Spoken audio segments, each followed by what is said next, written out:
Está no ar o Oncoponto, o podcast do Grupo Sonhe, onde discutimos avanços, cuidados e inspirações em oncologia. Olá, sejam bem-vindos a mais um Oncoponto. E neste dia importante tenho comigo o meu colega e amigo pessoal Vinícius Conceição, oncologista do Grupo Sonhe também, para falar sobre câncer de próstata, sobre intensificação, desintensificação, desfechos que a gente ganhou com novas tecnologias e qualidade de vida que a gente ganhou com novas tecnologias, mas também com novas estratégias de tratamento. Seja bem-vindo, Vinícius, e é um prazer falar com você. André, obrigado pelo convite, e é um prazer estar aqui no nosso Oncoponto, falar de um assunto bastante interessante, importante. Acho que câncer de próstata, como o câncer mais comum na população masculina do Brasil, a gente está no Novembro Azul, então ainda mais importante falar sobre esse assunto. E eu acho que a intensificação do tratamento, que é um pouquinho que você já puxou, é sempre colocar em perspectiva aquilo que nós, como oncologistas, queremos e buscamos para o paciente, né? A gente quer, sempre que possível, curar o paciente. Quando não é possível, a gente quer que ele viva mais, mas esse viver mais ele tem que estar associado à qualidade de vida. E acho que talvez esse é o desafio, né? Os tratamentos nos últimos anos permitiram que o paciente viva mais, mas sempre, eventualmente, associando novos medicamentos que também vão trazer o outro lado de mais efeitos colaterais, e a gente precisa ver o que faz sentido para o paciente. Acho que esse é o ponto, Vinícius. Quando um paciente vem no consultório com diagnóstico de câncer de próstata, seja localizado, metastático, a primeira pergunta que ele quer saber é se é curável ou não. Mas quando não é curável, a gente talvez tenha que entender quais os medos e quais as expectativas que ele tem. Muitos pacientes têm medo de morrer. Então, eles querem o máximo possível preservar a vida pelo máximo de tempo possível. Eles têm planos de médio e longo prazo que, às vezes, querem concretizar. E a gente, como oncologista, sabendo todo o contexto da doença, todo o conhecimento sobre prognóstico da doença, expectativa de vida, a gente consegue ajudar a definir a gravidade, o prognóstico da doença como um todo. Mas, na minha rotina, eu acho que a maioria dos pacientes tem medo de sofrer e não da morte em si. Porque morte em si, a gente sabe que todos nós vamos morrer algum dia. Mas o sofrimento é uma carga de doença, é uma carga de vida, que pode ser de doença ou de tratamento, às vezes muito intensa. E acho que a sabedoria de saber o quanto evitar sofrimento e o quanto, às vezes, a gente pode, em busca de viver mais, até causar sofrimento, é uma sabedoria lidar com tudo isso, né? Conta um pouco para a gente os avanços que a gente teve nesses dois aspectos. Primeiro, na extensão do tempo de vida, então evitar a morte por mais tempo possível, por conta da doença, e, ao mesmo tempo, a preservação da qualidade de vida. Eu acho que a primeira coisa que a gente tem que entender é o quanto que a gente está conectado ou não com o paciente, né? Tem estudos que é isso, perguntam para o paciente e para o médico o que cada um deseja, e o médico, a maioria deles, fala que deseja que o paciente viva mais, e o paciente, a maioria deles, diz que quer viver melhor. Então, muitas vezes, tem um pouco de desconexão entre aquilo que a gente quer e aquilo que o paciente deseja. Então, a gente precisa colocar o nosso conhecimento em prol de conseguir o objetivo que é do paciente, não é o nosso especificamente médico. E o câncer de próstata, eu acho que ele traz algumas peculiaridades, que ele tem um pool muito heterogêneo de pacientes, né? Você pode ter desde pacientes que têm doença metastática, que é quando já se espalhou pelo corpo, mas que vão ter doenças indolentes, então ele vai conviver com a doença ainda que com metástase por muito tempo, e talvez esse paciente, o quanto você vai intensificar o tratamento ou sequenciar o tratamento, você tem que traçar uma estratégia diferente daquele paciente que eventualmente já abriu o quadro, com volume de doença muito alta, com muitas metástases, especialmente ósseas, que tem muitos sintomas, que está sofrendo pela doença, então você precisa resgatar a qualidade de vida dele e diminuir o volume da doença o mais rápido possível. Então, acho que aqui a gente já começa logo a diferenciar qual é o paciente que a gente vai precisar olhar e dizer, olha, esse vai precisar de um tratamento mais intenso e de um outro que, eventualmente, eu vou sequenciar um pouco mais. O tratamento do câncer de próstata, basicamente, ele tem como espinha dorsal o bloqueio hormonal. A gente sabe que os tumores prostáticos metastáticos, eles têm uma influência muito grande da testosterona. Então, bloquear a testosterona de várias maneiras possíveis é a espinha dorsal do tratamento. A gente produz testosterona pelo testículo, mas produz testosterona em outros tecidos do corpo. O próprio tumor ele tem a capacidade de produzir a testosterona que retroalimenta a proliferação. Então, basicamente, a gente precisa bloquear a testosterona. Existem vários remédios que permitem isso, né? Desde os análogos de LH-RH, os antagonistas, que desde o início da doença, lá do tratamento, já desde a década de 40, lá com Charles Ruggs, já era o que se impunha como tratamento primordial, e foram surgindo mais recentemente outros inibidores androgênicos que a gente fala, que não inibe especificamente a produção da testosterona, mas vai bloquear a ação da testosterona no seu receptor. E, basicamente, essa associação entre o bloqueio hormonal central e esses antiandrogênicos talvez foi o que mais revolucionou nos últimos anos o tratamento do câncer de próstata. A quimioterapia, que é uma outra opção, com esses tratamentos mais novos e menos tóxicos, a quimio acabou perdendo um pouco do lugar dela como tratamento inicial de primeira linha, até que agora, mais recentemente, a gente teve um estudo que combinou tudo. Combinou logo de cara a quimioterapia, o bloqueio central da produção de testosterona e os inibidores androgênicos do receptor androgênico, que teve benefício em comparação só com quimioterapia e o bloqueio da testosterona, mas é um pouco daquilo que a gente começou a comentar, mais efeitos colaterais, mais toxicidade, porque eu estou associando um tratamento quimioterápico, e aí a gente tem que entender para quem vai fazer a diferença e para quem talvez valha a pena o sequenciamento. Além de outros biomarcadores que a gente vai poder falar, outras estratégias mais direcionadas e personalizadas, que também agora têm chegado para o câncer de próstata. Acho, Vinícius, você fez já uma exposição bastante interessante sobre as opções que tem. É importante sempre saber que a testosterona a gente chama o combustível, né, do tumor, então tirar esse combustível inicialmente é fundamental. E a quimioterapia que tem esse papel que causa muito medo nos pacientes e famílias, mas que às vezes acaba sendo bem indicada. Eu acho que para alguns pacientes, e na minha prática clínica eu confesso que cada vez menos eu tenho indicado quimioterapia como estratégia inicial, mas eu entendo que para alguns pacientes faz sentido. Como você falou, para pacientes que têm muito volume de doença, que são muito sintomáticos e especialmente que combinam isso com uma agressividade da doença diferente. Então, a gente vê através dos índices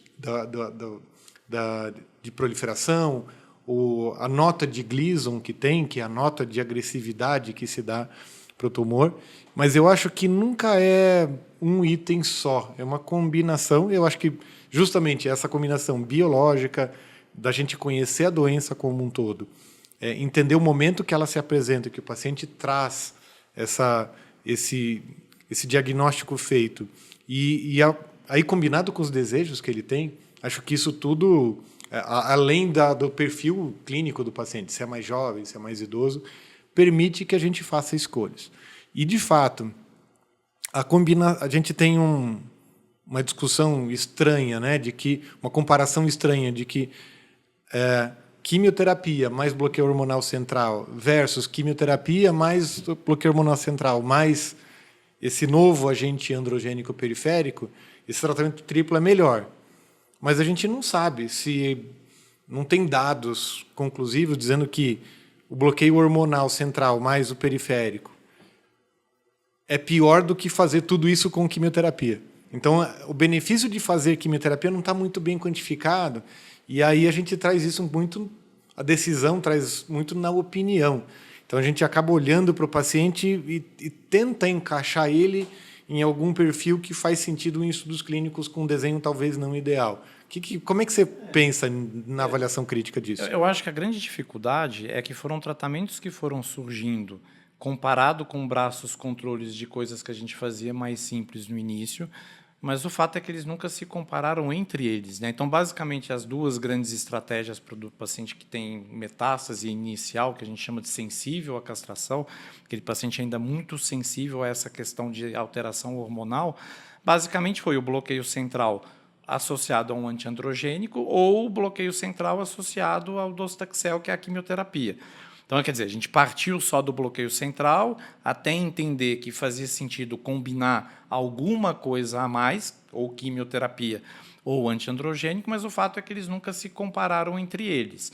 E quando a gente olha, não é o ideal, mas de maneira retrospectiva para todos os estudos, aparentemente fazer o bloqueio central com o antiandrogênico sempre pareceu um pouco melhor do que a quimioterapia e o antiandrogênico. Então, se a gente pega qual é a probabilidade de redução de risco de morte ou de progressão de doença, sempre pareceu um pouco melhor essa redução quando a gente fazia antiandrogênico.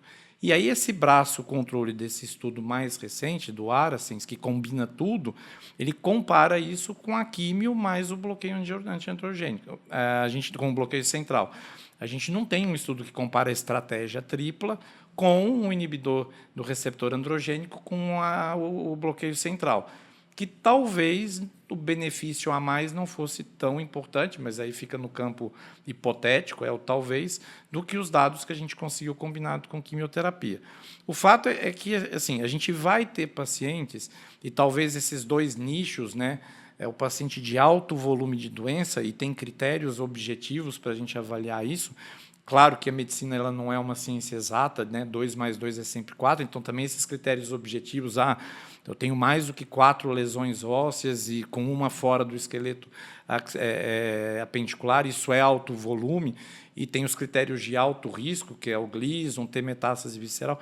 Então, talvez esse paciente que combine alto volume de doença, pelos critérios do estudo Charted, que combine alto risco de doença, pelos critérios de um outro estudo, que é o Latitude, e que ainda sejam pacientes muito sintomáticos, pacientes eventualmente com metástase, de novo, que é aquele paciente que já descobriu a doença com metástase, e que sejam pacientes jovens, porque o paciente, para fazer quimioterapia, ele tem que conseguir fazer a quimioterapia, ele tem que ter uma performance que permita.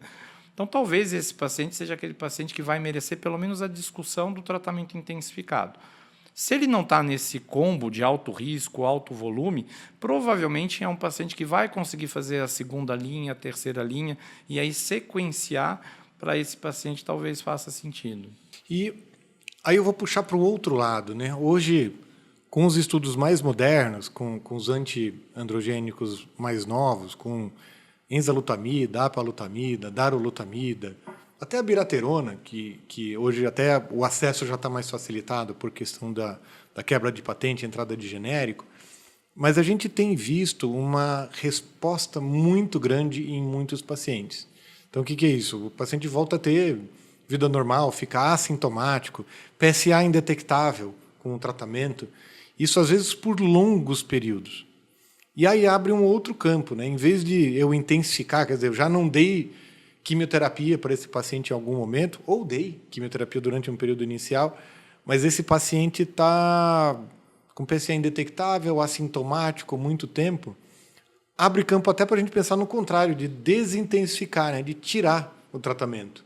Eu já tive experiências com muitos pacientes meus que sofriam por causa da queda da testosterona por muito tempo, então com perda de massa óssea, com perda de massa muscular, sarcopenia, mesmo com estímulos, ao contrário que a gente precisa fazer com os pacientes, mesmo assim tinham um sofrimento meio crônico por conta dessa castração química. E com a suspensão do tratamento, muitos deles mantiveram a resposta, ainda por bastante tempo, e houve uma melhora perceptível da qualidade de vida. Obviamente é uma decisão compartilhada com o paciente, de, olha, vamos fazer essa tentativa e a gente observa o que acontece com a doença. Mas eu acho que tem sido uma estratégia interessante, vem ganhado campo, apesar da gente precisar de estudos clínicos para mostrar uma efetiva, quantificar a qualidade de vida, quantificar o benefício que a gente traz. Talvez benefício em tempo de vida não, mas não perder tempo de vida também talvez seja uma questão interessante. Como é que você acha que tem ido esses pensamentos de férias de tratamento, eventualmente para alguns pacientes, ou pelo menos desintensificar? Eu acho que assim, a primeira coisa que é importante colocar em perspectiva é que não é algo que vai ser para todo mundo, e quando a gente olha para os níveis de evidência, o que a gente tem de evidência para intermitência, especialmente na doença metastática, é menor. Então, é o que você falou, é a individualização, e eu acho que aí está a sensibilidade e a personalização do tratamento, que vai ser você, como oncologista, conhecendo o seu paciente e o quanto o seu tratamento está ou não impactando na qualidade de vida dele. É aquilo que a gente falou lá no início. Não adianta eu buscar como perspectiva ganhar tempo de vida se isso se baseia numa qualidade muito ruim. Talvez para alguns pacientes faça sentido. Tem pacientes que vai dizer, olha, doutor, o que eu quero é estar vivo no final do ano porque minha neta vai formar em medicina e eu quero estar no baile. Para outro vai dizer, olha, doutor, eu fiz e cumpri as minhas escolhas, eu tô bem, se acontecer hoje de eu vir a falecer, eu cumpri com a minha missão, então o que eu quero é qualidade de vida. Outra coisa que a gente precisa colocar em perspectiva não só o que o paciente quer, né? Muitas vezes o paciente quer uma coisa e a família quer outra. Então, assim, não é só o oncologista que quer uma coisa e às vezes o paciente quer uma coisa e a família quer outra. E às vezes o paciente ele opta por seguir um determinado tratamento não por desejo pessoal dele, mas porque a família influencia na decisão que ele quer. Mas eu acho que assim, é muito menos robusto os dados que a gente tem em termos de desintensificar ou fazer intermitência. Para pacientes na recidiva bioquímica, que é um cenário que você ainda não tem metástase visualizada nos exames convencionais, você já fez um tratamento localizado e o PSA está subindo, é um pouco melhor os dados. Mas a gente tem, por exemplo, um dado de um estudo que foi, acho que em 2023, da Mara Hussein, que fazia intermitência. Ele se propôs, era um estudo de não inferioridade, mas ele propunha fazer 7 meses de tratamento com bloqueio central e um antiagente hormonal. Se o paciente atingisse um PSA menor do que 2, ele parava, ele era, na verdade, randomizado para parar o tratamento ou continuar, e os pacientes que paravam voltariam com o tratamento quando o PSA subisse. Ou acima de 2, se eles fizeram prostatectomia, ou acima de 5, se eles tinham feito radioterapia. O estudo foi de não inferioridade e ele não conseguiu mostrar não inferioridade, por conta ali de o intervalo de confiança foi de 0,98 até 1,23. Se chegasse em 1,20, estaria dentro dos 20% a mais ou a menos que a gente permite no não inferioridade. Então, eu acho que é uma estratégia bastante razoável e interessante para alguns pacientes, desde que ele entenda e que a gente entenda o que ele quer como objetivo. Mas eu acho que... E outra coisa, uma boa parte desses pacientes eles vão estar bloqueados, eles vão estar com os níveis de testosterona baixos e provavelmente não vão recuperar os níveis de testosterona. Você pega um senhor de 80 anos, 75 anos, que está ali com a sua testosterona em 10, 4, 6...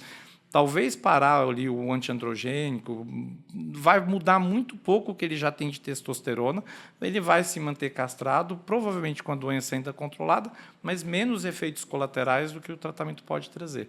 Então, acho que é uma estratégia interessante, mas que não é ainda a estratégia para todo mundo, é bastante individualizada.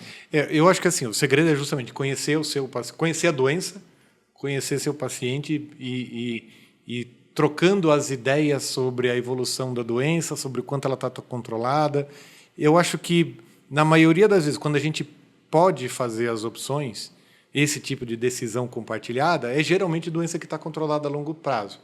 Não é aquela que você, a cada 3 meses, tem que trocar uma estratégia. Aí não faz realmente sentido. Mas quando está muito tempo sobre tratamento, eu acho que é importante. Um ponto interessante que eu queria ver a sua opinião é em relação à escolha dos tratamentos também. Como eu falei no início, a gente tem hoje no mercado disponível para oferecer para os pacientes 4 boas opções de antiandrogênicos orais periféricos para associar o bloqueio hormonal central, que é a abiraterona, que foi o primeiro, enzalutamida, depois a palutamida e mais recente darolutamida. A minha impressão é que, em termos de eficácia, a gente não vejo muita diferença entre eles, em termos de capacidade de chegar a zerar o PSA ou ter melhora clínica, melhora de resposta. Então, eu já dou a minha opinião, né? Em termos de eficácia, não tem. O que varia talvez seja a toxicidade, efeitos colaterais, eventualmente algumas interações medicamentosas. E aí tem alguns estudos, talvez sugerindo que a abiraterona para pacientes mais idosos talvez não seja tão bom, talvez pela polifarmácia, por comorbidades, algo relacionado a isso, e não a menor eficácia, mas sim alguma coisa relacionada à mortalidade por outras causas. isso acaba sendo importante numa população idosa. E aí a gente fica com os 3 mais recentes, de mais nova geração. Então, aí os inibidores dos receptores mesmo de androgênico, que são enzalutamida, apalutamida e darolutamida, e eu vejo um perfil de toxicidade bastante diferente entre eles, na prática mesmo, sabe? Eu vejo os pacientes, talvez com enzalutamida com mais fadiga. Eu já troquei tratamentos por conta de fadiga, ou tive que reduzir dose por intolerância, troquei e percebi que outros medicamentos dão menos fadiga, em especial. O que te chama mais atenção quando a gente fala de qualidade de vida? Sem pensar no estudo clínico em si, eu acho que o estudo clínico ainda... Os desenhos falham muito em medir qualidade de vida adequada dos pacientes, mas na prática, na sua vivência de prescrição dos medicamentos e a sua convivência com seus pacientes. Eu acho que cada um deles, então, assim, são drogas que, embora tenham como foco o mesmo objetivo, que é diminuir a ação da testosterona no tumor, você já falou, a biraterona ela tem um mecanismo um pouquinho diferente dos outros, porque ela basicamente inibe uma enzima que diminui a conversão de pregnenolona para a testosterona propriamente dita. Ela tem uma facilidade muito grande porque ela democratizou um pouco o acesso a esses medicamentos, uma vez que ela perdeu a patente e hoje a gente tem acesso muito mais fácil. Então, por exemplo, no serviço público, hoje a gente tem a oportunidade de trazer um pouco desses benefícios através da biraterona, porque os outros tratamentos são mais caros e não estão disponíveis. Mas a biraterona, por exemplo, aumenta a hipertensão, você tem que usar prednisona, que vai acabar aumentando a glicemia. Então, são pacientes idosos que muitas vezes são cardiopatas, já têm um risco aumentado cardiológico por conta da inibição da testosterona, vão precisar usar o corticoide, que vai aumentar a glicemia. Então, a depender do perfil de pacientes, a biraterona talvez ela tenha a questão da polifarmácia é muito comum.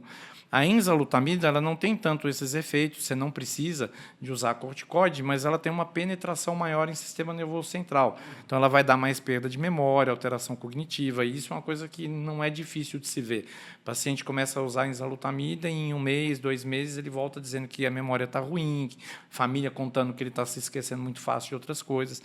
Eu acho que, na prática, e os estudos mostram isso, a darolutamida parece ser, entre elas, a droga que tem o melhor perfil em termos de menor interação com outros medicamentos, embora que eu acho que isso é muito controverso, porque você tem diferentes estudos que mostram realidades diferentes. Tem estudo que fala que a droga A interage menos, a droga B interage menos, até porque muito disso vem de dado simplesmente técnico, não é dado de estudo de vida real ou de realmente interação medicamentosa. Você pega ali aonde cada uma age no citocromo, em qual enzima hepática que cada uma vai agir, e você supõe que ela vai interagir com outros medicamentos que também atuam naquele citocromo. Mas isso é muito mais teórico do que propriamente na prática do dia a dia. E por isso talvez a gente tenha dados tão conflitantes de um estudo com o outro. Mas a darolutamida, o desenho dela faz com, o desenho molecular dela faz com que ela tenha uma menor penetração em sistema nervoso central, então ela tem menos efeitos na parte cognitiva. Ela não exige que se use corticoide, então não vai ter a questão do aumento ali de hipertensão, de glicemia. Então, de todas elas, me parece realmente, não só pelos dados do estudo, como você falou, é muito ruim, os dados de avaliação de qualidade de vida é muito heterogêneo entre um estudo e outro, mas na prática clínica, embora eu acho que a apalutamida funcione muito bem, a própria enzalutamida, acho que todas elas, se você tem a oportunidade de usar só uma em detrimento das outras, todas elas vão ter uma eficácia muito boa e os efeitos adversos eles são manejáveis. Então, nenhuma delas tem efeitos que você não consiga manejar ou eventualmente ter que diminuir dose ou até suspender. Mas se você tem todas elas disponíveis, a darolutamida parece ter um perfil melhor e é a droga de escolha quando vai fazer o tratamento tríplice, né? Se você vai fazer tratamento com quimioterapia, a droga hoje que está aprovada para essa função é a darolutamida. Para encerrar, é só uma questão de acesso mesmo, né? Talvez a darolutamida, por ser a mais recente, tenha mais restrições em relação à bula, a desenho de estudo, a momento de indicação. E por isso, às vezes, a gente acaba tendo uma limitação de o que poder oferecer dentro da regulamentação de plano de saúde, de cobertura obrigatória pela própria ANS. Bom, a conversa é curta, rápida e foi bastante objetiva, bastante profunda, achei. A gente fala desde assim, intensificar até desintensificar. O segredo, acho que é, como eu falei, repito, eu acho que a mensagem final é essa. A gente precisa conhecer o paciente, conhecer a doença, mas principalmente o paciente, a família, o entorno, o ambiente, o sistema de saúde que ele está envolvido, para oferecer o que ele tem de melhor e proporcionar uma qualidade de vida melhor para ele pelo máximo de tempo que a gente conseguir controlar a doença e controlar outras doenças, além do próprio câncer de próstata também. Vinícius, suas palavras finais e desde já muito obrigado pela parceria. Obrigado, André. É um prazer sempre estar aqui no Oncoponto. Eu acho que é isso. Eu acho que o dado de estudo ele é sempre muito objetivo, mas muito frio, né? Não tem nada de humanizado. É um pool de pacientes num braço, um pool de pacientes no outro, que você vai extrair qual é ali a melhor vantagem de um tratamento frente ao outro. Mas ninguém está levando em consideração ali isso, o que é o desejo do paciente, o que ele quer, muitas vezes o porquê que ele se propôs participar do estudo. Então, assim, o conhecimento científico ele vem para que a gente possa dar ao paciente as opções e entender o que o paciente deseja. Claro que, às vezes, não é na primeira consulta que você vai analisar isso.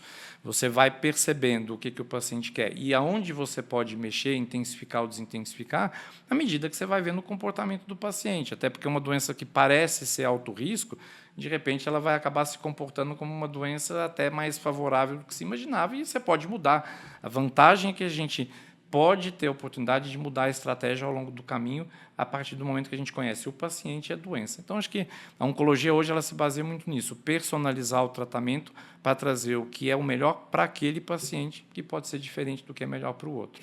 Eu sempre falo que, por trás da estatística, do número, mesmo nos estudos clínicos, tem um paciente lá, que tem a sua família, suas queixas, suas angústias, e a tradução disso tudo, do que está acontecendo com ele, até dos pacientes participantes do estudo clínico, mas depois, naquele que a gente vai escolher as opções, é muito diferente, e é muito individual, muito pessoal, e cabe a nós fazer essa interpretação, acho que todo dia. Perfeito. Obrigado, Vinícius. Obrigado, um abraço André. a todos Prazer. e até a próxima. Até logo. Está no ar o Oncoponto, o podcast do Grupo Sonhe, onde discutimos avanços, cuidados e inspirações em oncologia.